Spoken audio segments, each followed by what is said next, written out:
Hi guys, this is Rita the blogger. So guys, yesterday I made a mini story time about me and my not ex-husband, me and my late husband. So some people were requesting me to make a proper story time. So here's the thing, guys. This story time is a very beautiful beginning. It was beautiful. Then the middle it gets tough, and then the end is dramatic. It is hard. This is during the time when he passes on. So here's the story time. Buckle up. So the year is 2015, October 20th. I meet this guy at work. I call his ticket. When he was sitting there, I liked this guy. Then I called his ticket. He came to me. When he came to me, he was referring to me as Bonnie. So in our language, Chivenda, if you call me Bonnie, you are respecting me. We call Bonnie little people. So normally at work, people who call me Bonnie, even if they are younger or they are older than me, I would call them back as Bonnie. I didn't have a problem with being called Bonnie. It was never a problem with me. But immediately if a person calls you Bonnie, that means that person sees you as an elderly person. And I like this guy, remember. So I said, no, I'm not Bonnie. Then he changed. He started calling me Inui. Then when I look, he started proposing me. When I look at his ID, was 2 years younger than me, and I'm like, no, you're 2 years younger than me. It can't work. It won't work. And he said, no, you know what? Age is just a number. Then we exchanged numbers. After work, we spoke, and we were connecting. You know, we dated the same day. Everything was finalized the same day. We even spoke about our future. What do you want? And I'm like, no, I want to have children. My biological clock was ticking. I was 29 at that time. My biological clock is ticking. And he was also ready to settle down because he already has 2 baby mamas. And, you know, he was ready to settle down. Everything that we were saying, we went on the same page. And we liked each other a lot. So the relationship continued. The following month, I missed my period. This is 2015. I missed my periods. We were happy. We were so excited. Both of us, we were excited. But before we found out that we were pregnant, he took me home. When we get home, you know, if a guy brings ladies at home, you will see him and you won't even feel the quality. When we went home, I didn't feel the quality that, you know, they know me, they makoti. No, I didn't feel that. I felt like I was just one of the girls that he brings. Because even with the people at home, he was talking about girls. I was like, no, this guy, this is not. Then we went to his pastor. we went to his pastor. When we get there, he introduced me to the pastor. And with the pastor, yes, I felt the quality. Now I felt the quality. I felt it. And the pastor was like, you know, let me not say his name. He said, you know what? Now you are... This is the end of the road for you. This is the end. I don't want to see another lady. He was even sweating. Then he said, you know what, now my pastor knows you. My parents knows you. Now it's time you go and introduce me to your parents. Then we found out that I'm pregnant. But I didn't want to tell my parents that I'm pregnant. Now I wanted to tell them. I wanted to introduce him first. And then we tell them about my pregnancy. And December came. I went home. I told my father, and you know, there's this guy. And then he spoke to his elder brother, and they were like, no, you know what? These people should just come formally. They should just come formally and introduce themselves, so that we can know that the guy is dating our child. So I left it like that. Then I went back. I came back to Thohoyandou. January the 20th. I started having pains, which seemed like period pains, sort of. Then I went to the clinic. I was having miscarriage. The pregnancy was, 6 weeks? 6 or plus weeks. We cried. That guy cried. I also cried. We came to the hospital. My family came to my grandmother and her sisters and my uncle. I mean my father's brother and my father, they came and visited me before I could get, everything was done on me. They visited me. It was nice. And then he came to the ward, and then I introduced him properly. Imagine now I'm introducing him. At home, they didn't even know that I was pregnant. They are only finding out when I'm having a miscarriage. And That's how they found out. That's how they met him. They thought he was a doctor. When he entered the ward, because I was given a cubic ward, they thought he was my doctor. Then I introduced him. This is the person who's responsible for everything. Then that's how they knew him. It was January. Then February. Remember, we met in October. Our relationship was quick. Then February, he said he is bringing people, and we spoke about it already. We still want to have more kids, and we feel, especially from his side, it was like, I feel like, you know what, your parents would think that we made a mistake the first time, but if you get pregnant again and they are not aware, it's like we are disrespecting them.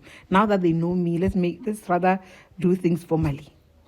He went home. I told my parents that we made a date. I think it was February. I forgot the February, but it was February. Telling my parents they are coming.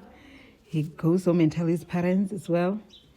People who were there is his mother, his aunt, his mother's big sister, his friend who is a doctor, his mother's uncle. They came. The reason why I'm mentioning the people that came, I want you to listen when we go further to the story. These people that I'm mentioning, two of these people will be the people who will be who would backstab me, who will be against me, who will fight me a lot. Two of these people, the aunt and the doctor friend. Yes.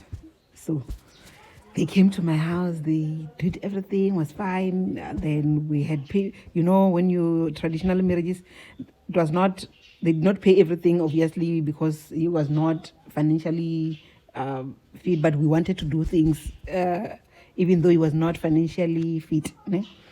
So we write everything, they wrote everything and wrote how much they charged him and how much he still owes. Then they signed, everybody signed. Those people, 4 people that I mentioned signed. The people that were on my side, they signed the papers and then they gave each other copies. Fine, we are officially married. In Chivenda, they say you can never marry a person, like you cannot complete the lobola, but we do complete. But I'm just saying, like in Chivenda, but it's just a saying. Okay, fine, we are married. Then we try again for a baby. It was hard for me, but eventually June. Eventually May, I missed my period. Then I became pregnant. Everything was fine. I gave birth to Siko. He was excited, guys. That guy was excited. That guy was excited. In the middle of everything, there was a time where I don't want to mention it. I don't want to mention what I did, but I took a very bad financial decision where I invested in something that was, let's just say, a scam, right? So, but this guy, he was a hustler, and he would make sure that he hustle and he make sure that I'm fine. He used to take care of his mother. That's how I knew it. I got the one. If you find a man that takes care of his mother, even though he doesn't have much, just know that you've got the one, my dear. So he took care of me. We were fine. Everything was fine. And I gave birth to our son, Siko, in February 2017. Everything was fine. It was so fine. Then something tragic happened on the 10th of June 2017. 10 days after I came back from maternity. We wanted to buy land stand to. So fine, I went to check land. I asked him to come with me, but he did not. He was busy with his friends. He was busy drinking. I begged him. He said no. He was busy drinking. He loved alcohol. He loved gigging, going to gigs and bash. He loved it so much. So I went there I went to check the land with my friend. But then we came back. Around 9, I get a call that he was involved in an accident. I did what? Oh, my child was with his mother. I was in around Tendo in our room where we rented. And then my child was with his mother. I could only see my child on Saturday, Sunday, then Monday I come back to Tendo. So then I left, went to the hospital. When I get there, he was injured. He was injured. Both legs were injured. And then they put plaster on the injured leg. It was not supposed to be done like that, but they did anyway. They put plaster on the injured leg, and then the leg started rotting. That the one that is amputated, then they amputated that leg. He was left with that one that was not plastered, and then they put steel. So now, okay, it was hard for me, guys. When I tell you it was so hard. Imagine my job. I just came back from maternity. Now I'm asking for leave now and then, and it was so hard to ask for that leave. And then, guys, it was so hard. That accident was, it was hard. I even lost so much weight. I lost so much weight because of that accident. And then, let me tell you, every day of my life, from the 10th until he was discharged after 2 months, I was visiting him every day. Every day. Sometimes I would get so tired. He was used to me visiting him every day. When I come late, maybe 10 minutes after the visiting hours, he would ask me, why are you late? Why you are late? Guys, when I tell you every day, I mean every day. I would go there Monday to Sunday. Saturday after work, I'll go there and then come back home to his home where his mother is and my child. Then Sunday, I take the whole family, his sisters, everybody, his mother, I will take them to my church. And then after church or before the church is even finished, I'll take them for 2:00 visiting hours every Sunday. Then every day I was going there. Then he was discharged. They discharged him after amputating the leg. They discharged him, and the other leg was not fixed. It was not fixed yet, but they discharged him. Guys, it was hard for me. I was young. I was 30 years old. Taking care of somebody like that, it was so hard on me. Sometimes he won't even go to toilet before I come back from work. He can't even call his mother. Guys, it was hard for me. It was really, really hard. But I must say, it was... his mother was good to me. She was really, really good. Before they poisoned, before they told her about, hey, there's money, hey, what, then she changed. Before that, she was good because she would also do my laundry. She would do my child's laundry. So you see the up and down that I have. So I didn't have much to do. She would cook. They didn't even expect much from me as Makoti. They didn't even expect much, but so she was good. Up until they told her, you know what, your son is probably expecting a lot of money. That's when she started changing on me. Then I could see the change. Yeah, even the sisters started changing.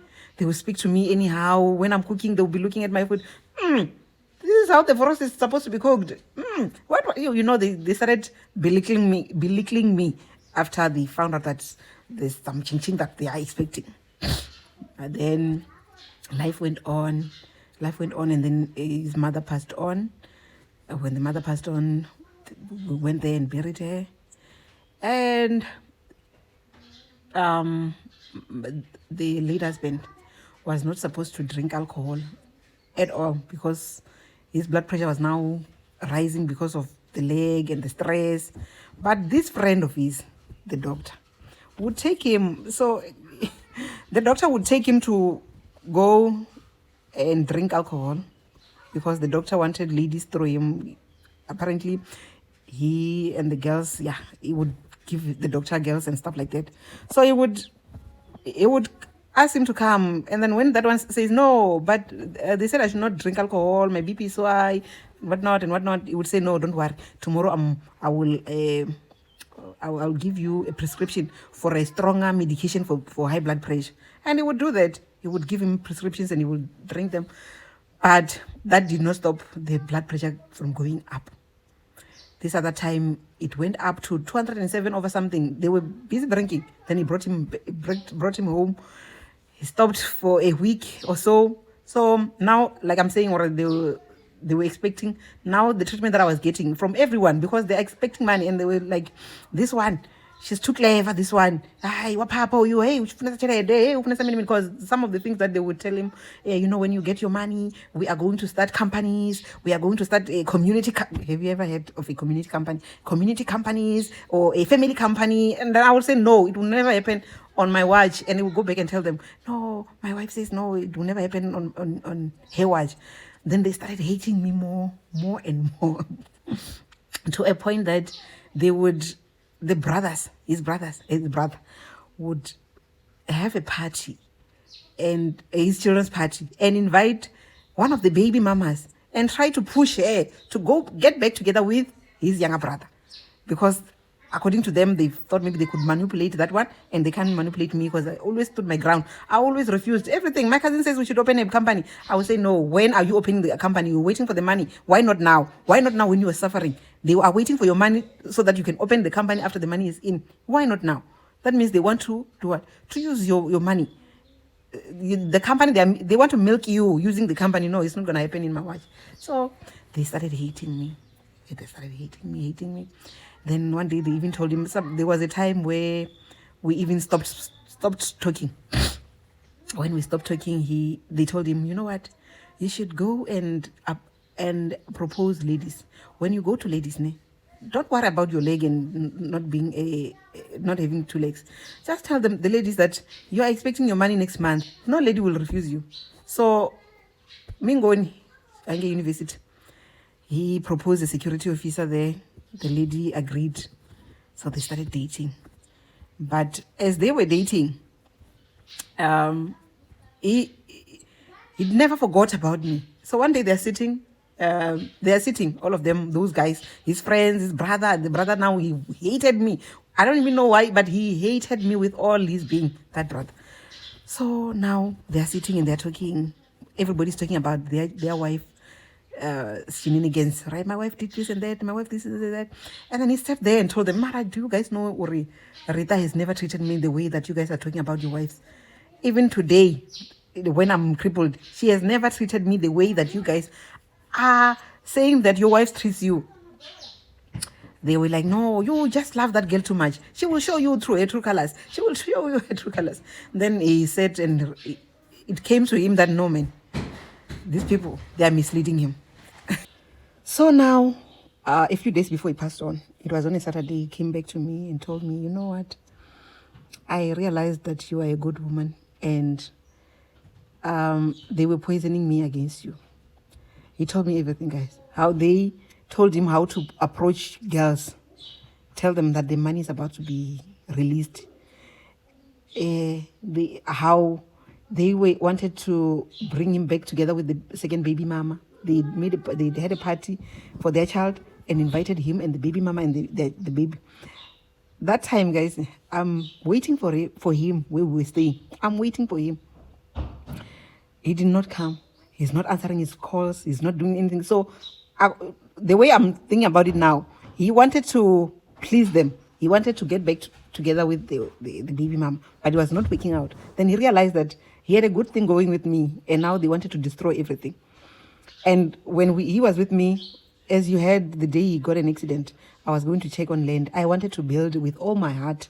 I wanted having land and having a house of my own. It was my dream from before even I met him. So he would see, he told me, you know what, they don't want me to be with you, and I can see you, with you I can achieve a lot of things, because you want to build, you encourage me to do good things. Because even when he has money, I would encourage him to do something good, something meaningful for his family, for his mother. So now he told me everything, how they were planning to get rid of me, everything. Then it tells me the doctor said they should never drink alcohol again. I said, but they've been saying that ever since, and your doctor friend is busy giving you prescriptions for medications, whereas the doctors have already told you not to drink alcohol. And he was like, no, now this time around I'm no longer drinking. It's been a month now. I don't drink. I don't do anything. I said, okay, it's fine. Then he went back to the university because he was doing his masters. So he had to use the lab and stuff. So he would stay there and come to me during weekends, or any day he could come. But he would stay at rest because of the masters that he was doing. Kanti is going back to the security officer, the lover. He gets there, they start drinking. He forgot about the doctor's orders. And those 3 days, those days when he was not with me before he died, we were on good terms. Even when he told me about everything that has happened before that made us fight, I forgave him. I forgave him and everything was fine. Now we were on good terms, guys. When I tell you we were on good terms, we would talk every day, morning, afternoon, night, every day we would talk. So that day, he didn't call me. Oh, the evening, he was drinking with his girlfriend from the university, the security girl. Now, when he was not supposed to drink. He was supposed to be operated, I think somewhere here. He was supposed to be operated. Then he had a huge headache. He had a huge headache. They had to rush him to the hospital. When the brother called me, when he called me, just like, he's in hospital. He dropped. Not even where he is. Didn't even tell me where he is. Just said, man, he's in hospital. I went to Chilizini and searched him everywhere, everywhere. I was with my child at that time. Searched him everywhere until I got him. ICU. It was scary, guys. The following day, I didn't sleep that night. The following day, when I get to work, I tell my manager, no, this is what is happening. I need to go. Guys, I prayed that he wakes up. I prayed that he woke up. Then I called another pastor. Then we prayed. You know, when you are a person of faith, you believe nothing will happen. I went to Polokwane. They called me and told me that he is in Polokwane. And they could see that I'm being sidelined because when I got there, they were told he doesn't have a wife, which is why those nurses felt pity for me. They even gave me their numbers. So when they transferred him to Polokwane, they told me he's in Polokwane, go there and check on him. Then I went there. I got in Polokwane at around 3 o'clock. When I get there, I tell them, I want to see my husband. Your husband? How we wait there? Wait. They call me to an office. An office? I want to see my husband. What am I doing in an office? They tell me, no, there was a brother. His brother came here and he said he doesn't have a wife. So we are surprised when you say you are his wife. I'm like, no, I'm his wife. We married, it was 2017. We married 2016, so I'm his wife. Not 2017, it was 2019. We married 2016. We married 2016 customarily, so I'm his wife. Then they tell me he passed on. Guys, you know, I cried. And when I cry, I immediately knew then that if they will be telling people that this person doesn't have a wife, that means they're going to make it difficult for me to bury this person. Because why would you say he doesn't have a wife when I'm there? And I find out that he passed on at 12 o'clock. The brother knows. Everybody in the family knows. And I'm only finding out around 4 o'clock. And I'm finding out because I went there. So I come back home. And I know. It's going to be Shuba. If they're saying they don't know me now, it's going to be rather tough. But I was thinking maybe only the brother would give me a tough time. Eh? I was not thinking that even the aunt, the mother's sister, who was there, who went to my family, that woman, I loved her so much. I loved her so much. I really loved her. I thought maybe even her, she would be on my side. Maybe only the brother would be against me. Then I called my family and tell them, he passed on. Then my family, the Maramini family, they are very supportive. My family is supportive, I must tell you. They are supportive, they have their flaws, but when it comes to support, they will support you, they will come, they will rally around you. They are supportive. So I called my family. I called my father, then he calls everybody, lets everybody knows that Puru's husband has passed on. Now, immediately when I tell them, the following day, my mother's sister, my mom, my grandmother, my father's mother, my grandmother, my aunt, my uncle's wife, Kusimoro, they came same day. When they come, I take them to, or before that, I went to the mother, my husband's aunt, the lady I'm talking about. When I get there, she asked me about money. Hey, will we get the money? Will the money ever be released now that he's gone? And I'm like, no, let's not talk about money. Let's focus on burying this person. That's all that I said. I don't know about the money, but let's focus on burying this person. I really wanted to bury him. So I see what is happening here. Nobody's saying anything to me. When I get there, I went there with my family. It was Monday. Not on Monday. The following day, I went there with my aunt, with my grandmother, I went there with all those people that I counted. I went there with them. Then when we get there, my grandmother is surprised. What is happening here? This person is not supposed to be sitting. So now my grandmother is like, oh, but this person is not supposed to be here. Like when they are doing their work, remember there were ladies who came and took, the ladies that I stayed with, they went and brought groceries, a lot of groceries. Those people were expecting me to rise up and go help, assist, work. I was supposed to be doing the chores. So my grandmother is surprised. What's happening here? Then he asked them, the brother and the aunt, the mother's sister, big sister, what's happening here? They were like, no, this one, they were no longer dating. And this person who died had five wives. He had 5 wives and he has many children. He has 5 children. There's another newborn. Guys, then I asked that lady, when you come to my house, were you asking me to be a 5th wife? The other wives. I went to the room where I was staying. Because now I had a huge headache.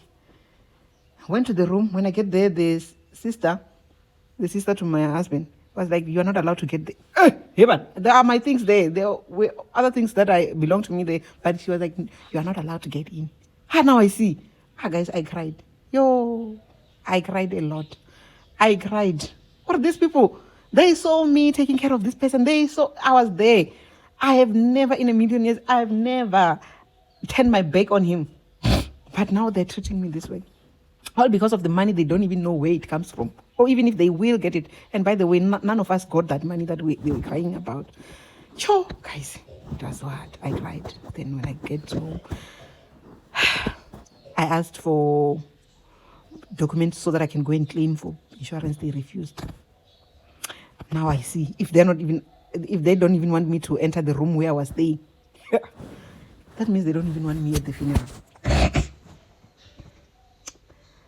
Then I made an agent application so that they will regard me as the wife. Now I know, I got them. I had everything. I have the letters, everything. Lo and behold, they went and took the first baby mama who's already married, and made her the wife. Went and took lawyers from legal aid, and they said the lady is the legal wife. They want to nullify my marriage because there was that lady. The lady who never got married, but she agreed. I guess they promised her money or anything like that. Then when we get there, it was during recess, so they just ruled that I should be allowed to go and bury him. Then everything else, we'll deal with it after recess. We'll get a date and go back to court. Guys, it was so hard. I remember calling the brother on Thursday, asking him, in fact, he was not even talking to me. I sent him an SMS, and I said, please, let me do something.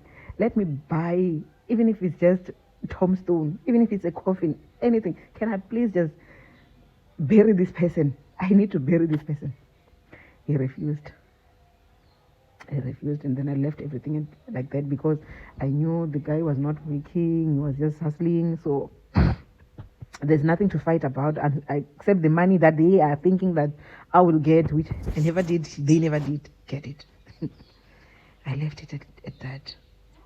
So, guys, It was so hard. My blood pressure rose up. It was 190 over something. Yo, guys, it was hard. One day somebody sent me the death certificate because I needed to apply for my leave because I took family responsibility. I needed the death certificate. So somebody sent me the death certificate from the family. But remember, not everybody was fighting with me. Only those two people and the doctor. The doctor was busy. The one that organized the legal aid lawyers. Only those two people and the doctor were fighting me. Everybody else was not fighting me. I found out that he died and it was not a natural death. Hey, and I was getting better. My BP rose again. Yo, guys. yo, it was difficult. Let me go back to the part of the wedding, of the funeral. And then I went there. I demanded to view him before they buried me. I was gonna cause drama. I stood there and asked there was another brother that didn't have a problem with me. But that day, he acted like he doesn't know me. It was hard, guys. I want to pay my last respect. I went with my family and everybody that came. And remember, I said my family is supportive. They didn't come. Not all of them came. They wanted to support, but they couldn't. So some of them came, some they didn't. So those who came, they went with me to pay our last respect. Guys, remember, I'm crying. I lost a partner. I lost the person that I loved. I lost the father of my child. People are thinking about money. Now I'm thinking about the loss. They are thinking about money. I cried a lot. I cried. So we went to the tent where there was a service. The pastor came.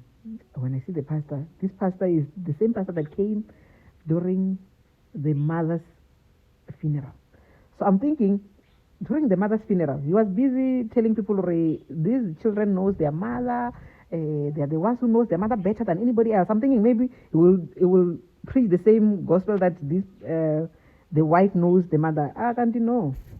That time during there, because I had my own I paid my last respect alone with my family, so they did theirs before we arrived. So during the time when they were viewing the body, they took that. Do you remember the girlfriend from university? They took her and they were holding her, like they treated her like makoti.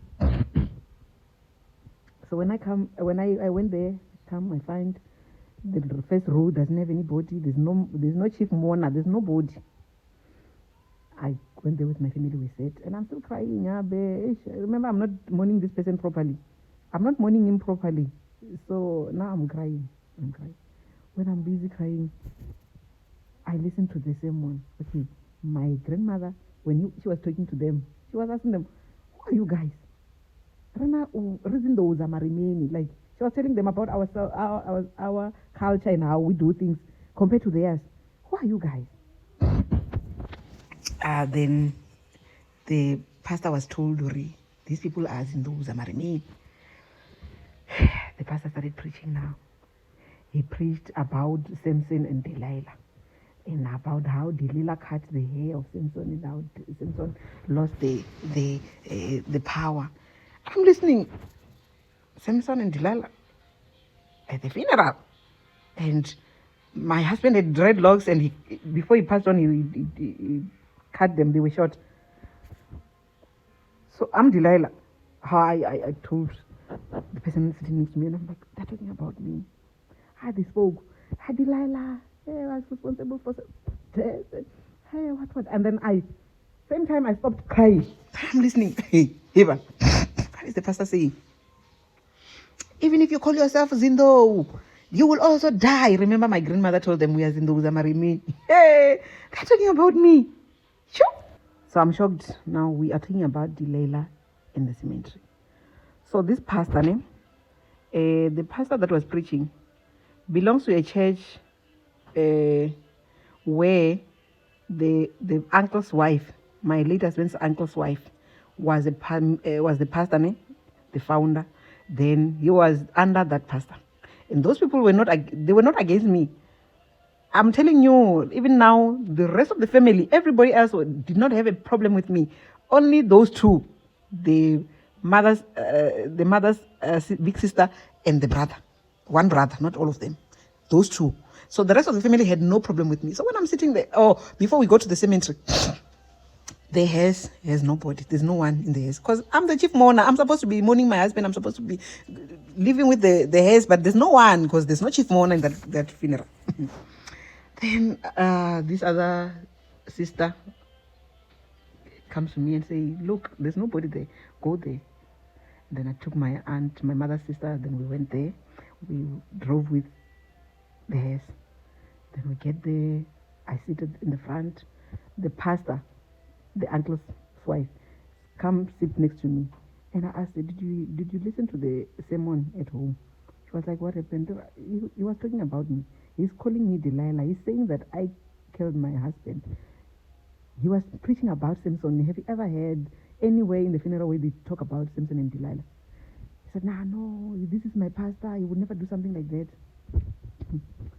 So I'm sitting there. I'm no longer crying now. I'm listening because I see. Now I'm listening attentively. Then, and then now he started preaching. And I'm like, maybe now we won't talk about me because now we're at the cemetery. We will probably talk about Ruth, not Ruth, Rachel, those kind of sermons. Hey. Oh, no, not Red. Jacob Jacob died, and then they built a tombstone for him as a sign. Yeah. The pastor started talking about Ruth and Rachel. He preaches about Ruth and Rachel. He speaks about how this Ruth and Rachel. And then Jacob married the first daughter, whereas he wanted the second daughter. So, but God favored, according to the pastor, God favored the first daughter with Rachel. And then even here, you will see God is going to favor the first wife. The first wife meaning the first baby mama who was fighting me in court. Now the pastor's wife who was sitting next to me could hear now. Yes, they're really talking about me. Then she left. Didn't cry. When I look at the brothers, they are laughing. You could see they told the pastor what to say. Then I came back home. Yo guys, it was hard. My blood pressure. I almost followed him. Then after that, they call me. Hey, can we have your child's birth certificate? Hey, we want to do. And I'm like, for what? What money? Do I even know that money where it is coming from, the one that you want to claim? I wanted to bury him with the money that I was paying every month, and you refused. Now you want the money that I don't even know where it come from. No, I won't give you. Then I left it like that. When I meet some family members, they will be like, yo, you know what? They regret what they did to you. You should reconcile. I should reconcile. Oh, never. It's not happening. Not happening. Not reconciling with anybody. If they want to reconcile, they embarrassed me in front of my family. They will have to reconcile with my family first. Serious, they embarrassed me. I don't want to lie. Yeah, that's the story, guys. That's the story. Bye.